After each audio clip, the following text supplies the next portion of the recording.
All right, everyone, continuing now with the notes for Chapter 9, picking up with Section 3 of your notes, talking about the scheduling strategies for cable networks. First off, economics and technology. MVPDs want to carry as many content services as they can manage. Talking about the local cable operators now.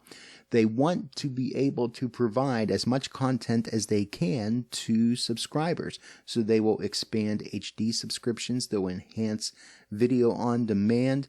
They will have as many different options and features as they possibly can have for you so that you will subscribe to the service.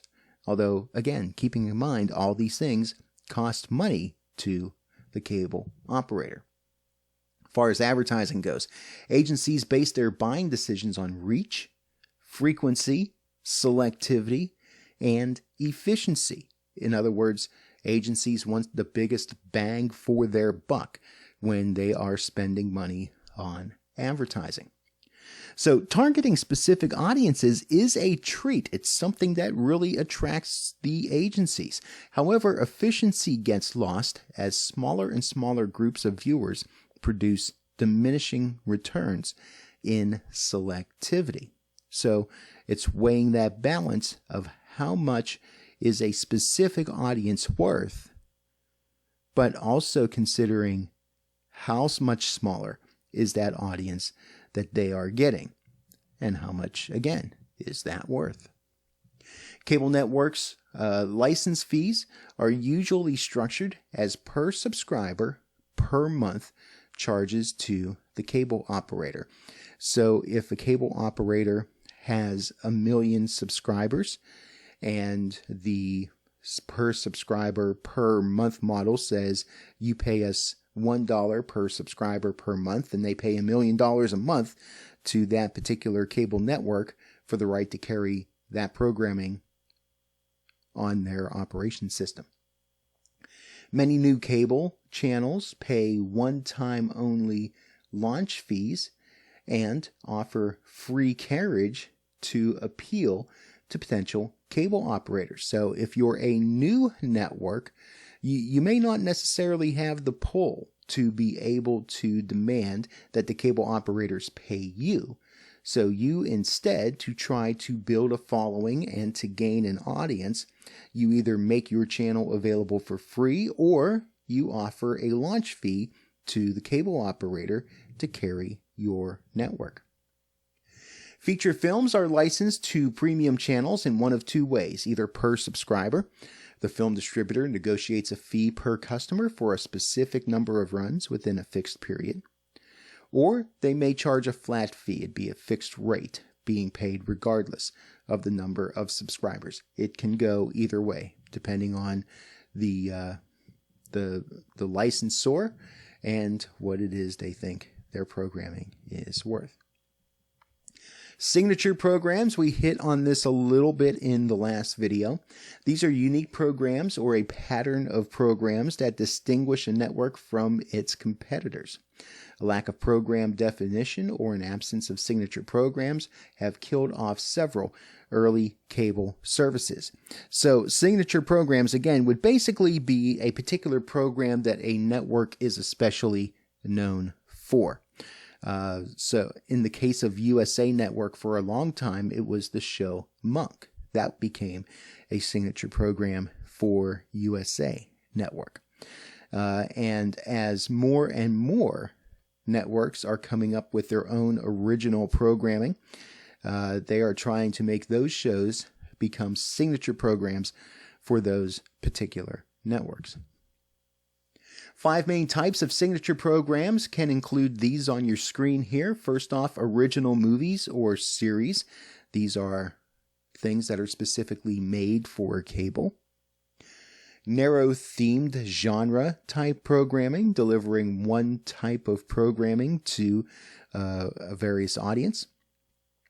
Niche audience programming for viewers with a narrowly defined set of interests within a targeted demographic group. So they're kind of similar to each other. Narrow-themed genres would be more about the content of the programming itself, where a niche audience can be different types of content, but it's all geared towards a specific demographic. Cable exclusives would be programs shown once or twice on broadcast networks, but then they're showing up on cable, and it would be the first time that it's being showed on a cable channel. So it's kind of new to cable, if you will. And then long-running popular programs whose hosts or personalities have become household names. So all those sort of programming can become signature programs for cable networks. Another program type available on cable is vignettes. They're also called interstitials because they're interwoven within different types of programming or different programming blocks. Many times, these program bits that happen between regular programs will be used to fill time to cover movies that end at odd times. So if you have content that ends at maybe quarter of the hour and you need to fill with something to get you to the top of the hour, one of these vignettes may be helpful. These can be used to promote branding for a channel. It can be used to be creating of ad-supporting content, or it can also tease viewers with a portion of a movie or other content that the channel plans to show later on. There's been different types of ways that they've used those vignettes. Sometimes they will use them to be able to do like 60-second or 2-minute interviews with different stars that appear on shows on the channel. They'll use them as kind of a bridge to go from program to program to tie them all together within a overall certain theme of content for a particular day part. There's many different ways that they have used vignettes of these various types. Third type of programming would be an original series. This is something that is commissioned, co-produced, or solely produced content. It serves to brand a network by defining and distinguishing it from competing services, and this can become a signature series if it does well. Some basic services of advertising supported channels consist of a broadly appealing mix of program forms, and this can be done in a similar vein to broadcast television. So we think of this as full service types of programming, not looking all that different from what you see on broadcast TV. Most subscription networks, though, are niche, or they have a certain theme to them, or they may be even further divided into sub-niche services. They must select programs that have a particular type of content or that targets a specific psychographic group. There's not a lot of cable channels out there these days that are full service. If they are full service, they tend to focus on a certain type of programming that allows them to look more like a broadcast network. Maybe they air the majority of their content as comedies, or maybe the majority of it is dramas, which makes it not look too different from broadcast television. But by and large, you don't see just a mishmash of various types of programming on a cable channel anymore. As far as premium channels go, some genres here. First, because viewers pay extra per channel, they have higher expectations. They, the audience, have higher expectations of programming, which leads to enormous investments in movies, original series, and entertainment specials. Premium networks have adopted time shifting as a strategy by using staggered start times. It's very rare that an HBO or a similar type of channel will wait until the top of the hour or the bottom of the hour to air its programming content. It has no problem starting a show at 25 past the hour or 40 past the hour. Whatever works for them, they're just going to put that show on. So time shifting has definitely not been just a strategy, but also a way of life. As far as movies, the usual exhibition window winds up being 6 months after a theatrical release. And when films come on, they show up unedited and uninterrupted, which again makes for part of the appeal of the premium network on cable. As far as entertainment specials, premium programmers are forced to seek fresher, more unusual entertainers and material. They use performers that are well known but don't appear as much on broadcast TV, which makes it a little more exclusive to the premium cable channel. They use performers that rarely headline their own programs. So it's a way to discover new talent. It's a way to seek after talent that doesn't use media a lot to promote themselves. And they use developing programs and artists unavailable on broadcast TV.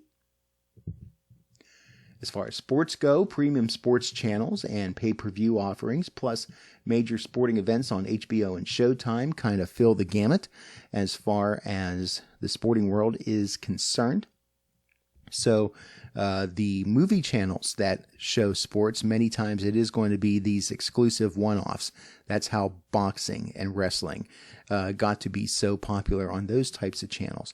And then as various different networks are making game by game available to folks within a certain region, or perhaps crossing over into different regions, that has garnered the appeal of many regular season sports fans to want to consume that content and be willing to pay extra for it. Pay-per-view specialties, including interactivity and adult offerings, which makes those to be special sorts of events that people are willing to pay that one-off price for. Now, let's say you would like to start your own cable network. Well, it can be done. There's a process. To get on an MPVD, the first element in strategy for a startup network would be to pay a launch fee to providers. You're brand new. You don't have a lot that's proven about you yet. You have a concept, you have an idea, you have a lineup that you're putting together. Now you just need a vehicle to be able to distribute that content.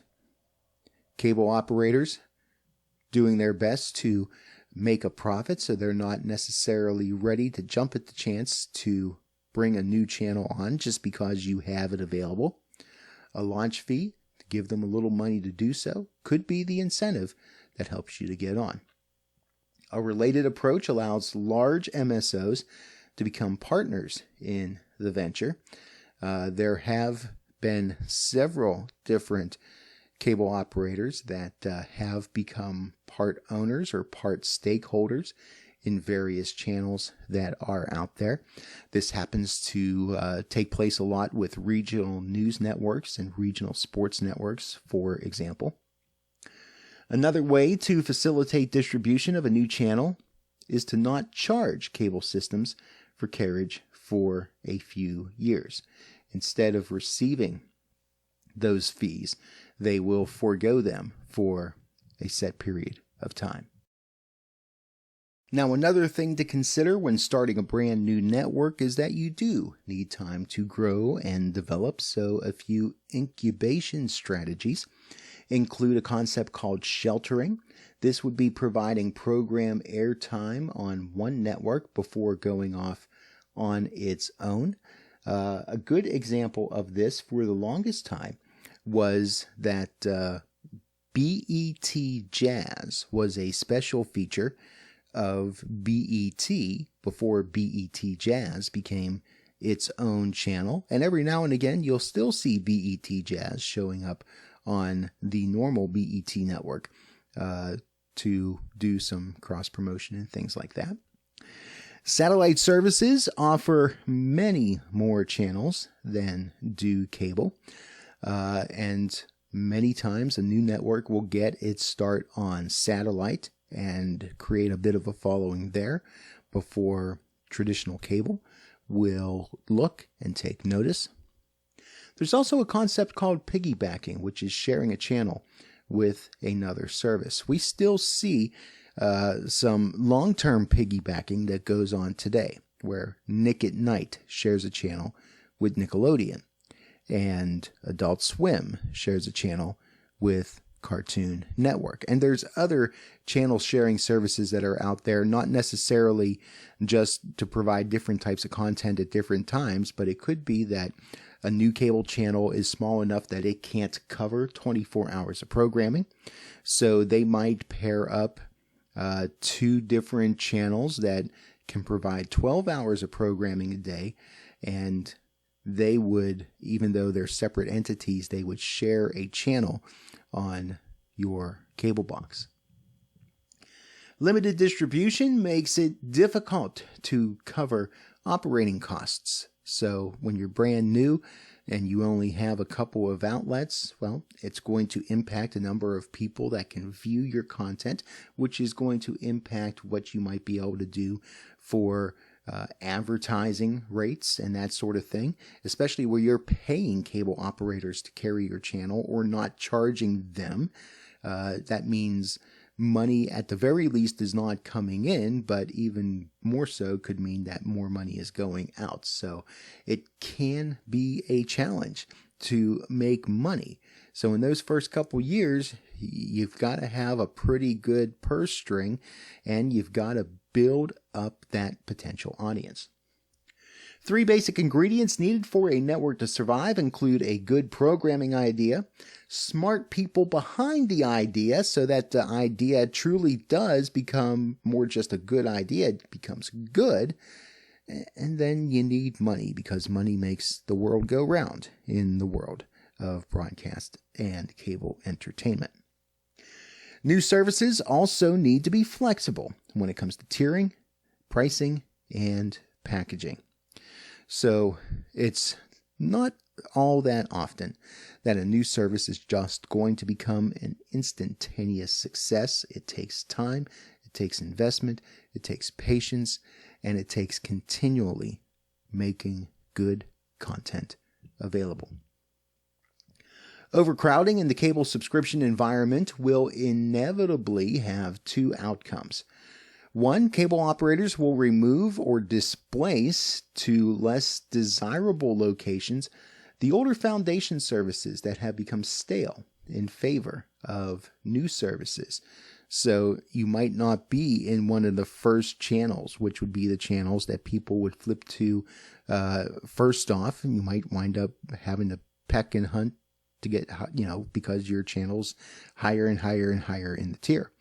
Startup services, secondly, will sell out to other larger networks, thus merging their top content or serving as a splinter version of a key network. So you might have a great idea for programming content, and you might be gathering a following, and you might get bought out, which may or may not be a bad thing.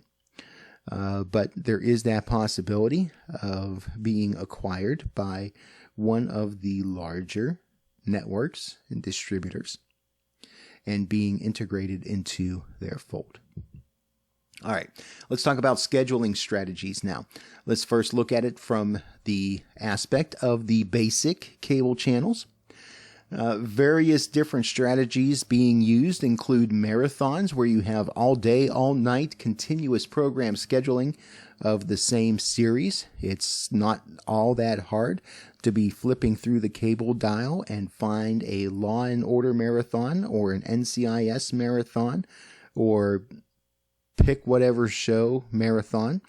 That happens quite regularly, especially on weekends, especially on afternoons during the week.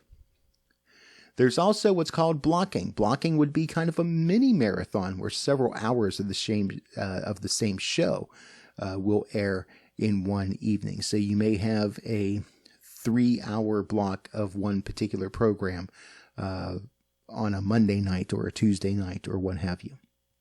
Homogeneity.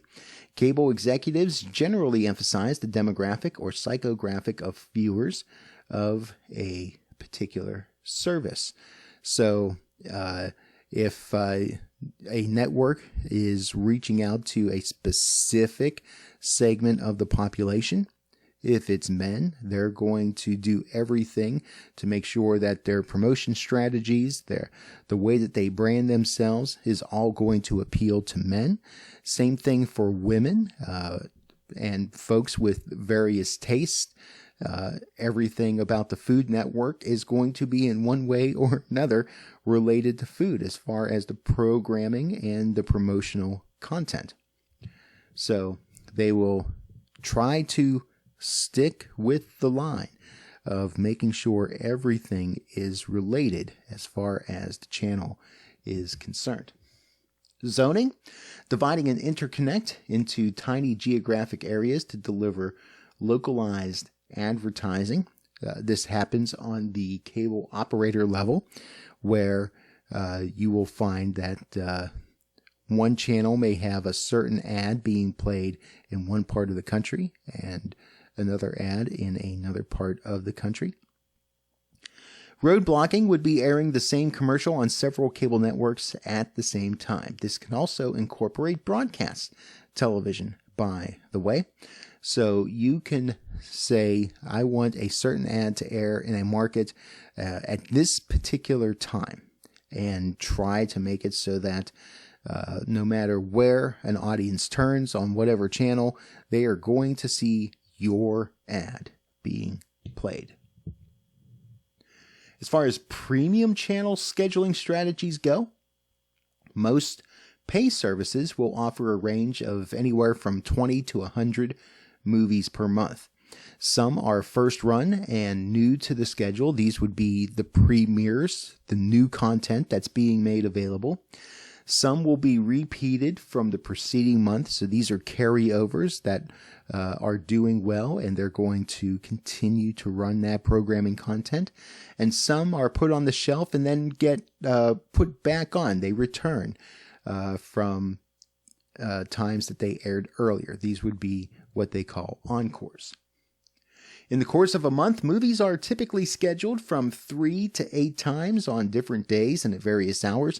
These repeat showings maximize the potential audience for each program. So you can see here that they're using a cume audience sort of strategy to try to get as many unique people to watch a particular program or a movie during the flight of its run.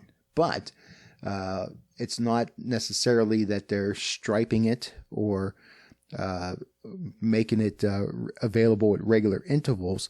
It could be on Tuesday at 3 p.m., Thursday at 10 a.m., Saturday at 2 a.m., and they move the show around to try to get as many different day parts and many different segments of the audience as they can. Title availability. Balancing the number of major films and lesser known but promotable titles every month, then adding a handful of encore presentations is one of the key challenges a premium movie programmer faces. So they're trying to get the best of each of these different categories and put a good mix of them on the air in hopes that you, audience member, will tune in and catch several of those different programs. Video sales can delay a theatrical film from being made available to premium movie channels. If a movie is doing well at the box office, it's going to stay at the box office before it makes itself available to home box office. Time constraints on the use of films also affect steady product flow, including how long and when a film is available to pay services. Some desirable films are unsuitable for broadcast sale altogether, increasing their pay television staying power. Sometimes the content within a particular program or movie is just a little too hot for the broadcast world and the FCC regulations that go along with it. That can be something that premium networks can capitalize on. Exhibition windows. The programmers negotiate for a certain number of first run and second run plays during a specific time period. Programmers must project ahead to see that the scheduled played periods for similar films from different distributors do not expire at exactly the same time. So part of what the programmer is trying to do is make it so that they do have a good combination of brand new to the cable service content available, along with stuff that's still popular from the previous month and then from several months before, so that they are going to have a good mix of things and have a pretty steady flow of new content that's coming in on a regular basis. They may, however, at times take certain types of content and put it together to create what they might call a festival sort of event, where you've got several movies that are of a similar genre or were released at a similar time to each other, and they show those within the course of an evening or a weekend or what have you. Monthly audience appeal. Premium cable networks try to attract the largest cumulative audiences over the period of a month. So that's, again, part of that strategy of airing the same movie at different times on different days throughout a week and throughout a month, so that they can try to capture as many unique viewers as they possibly can. So one of the things here, though, is not so much that they're worried about ratings. They're worried about those that are subscribing to the service staying subscribed to the service, because a premium service's success is not determined by the audience ratings or by individual programs, but by the general appeal and the satisfaction levels of its overall schedule. One of the things that the premium channels do not want you to think is, oh, there's nothing on HBO. It sucks. I should get rid of it. And the way that they're able to keep you is to continue to provide content that is appealing to you, that you wouldn't be able to get anywhere else, at least not in a convenient package in a way that a premium channel would be able to provide to you. So as long as they are giving you content that is of interest to you, whether you watch it or not, you'll continue subscribing to the service. Preventing subscriber turnover. Subscribers will most likely continue to watch premium services or subscribe for another month if these things happen. They use their pay service 2 or 3 times a week. They see benefits in its varied viewing times or its on-demand availability. The service runs commercial-free, uninterrupted programming content. And the service runs unique entertainment programs and theatrical feature films. Have all those things available, generally people are going to be happy with the service and stick with it. Viewers disconnect when they feel that the service as a whole is lacking, as opposed to just 1 or 2 individual shows. So again, it's generally not going to be the idea of, oh, I don't like Game of Thrones, so I'm going to cancel my premium subscription. It's going to be, oh, the cable channel doesn't really have anything for me. I'm going to cancel. So they want to keep you happy overall. Movie balancing strategies for premium networks. They will break down their audience in terms of these basic demographics: urban versus rural, various age groups from young adult, adult, and older adult, and then by gender, male, female. By scheduling programs each month that will appeal to all of these different types of groups, the premium programmer will theoretically create a balanced schedule. So a little something for everybody. And again, at staggered times and various times relative to when they're pretty sure that a certain demographic will be watching their channel at a certain time. The major audience attractions for monthly schedules are the premieres, that is, the films that were recent box office hits. The second set of films placed are the major G and PG rated films. This establishes a strong pattern of family and children's appeal in the schedule. That's why you do see different types of children's and youth programming on premium movie channels. The incarnations of Sesame Street on HBO, for example, have been very, very successful. The third group of films has varied adult audience appeals. And then movies that were not box office hits, foreign films and classic films also will round out the schedule for the premium channels. As far as film placement, using 16 or more new films each month usually means scheduling 4 premieres each week, gradually integrating other movies that had previously run into the rest of the schedule. Counter-programming strategies appealing to different audiences from their broadcast counterparts, and preceding or following a popular broadcast network show with a show of the same genre. So if you know that a broadcast network is airing something and you have a show that has a similar appeal to it, you will promo the heck out of it and try to get people to come over to your premium channel to watch that content after they're done with their show over on ABC or CBS or wherever. So there you go.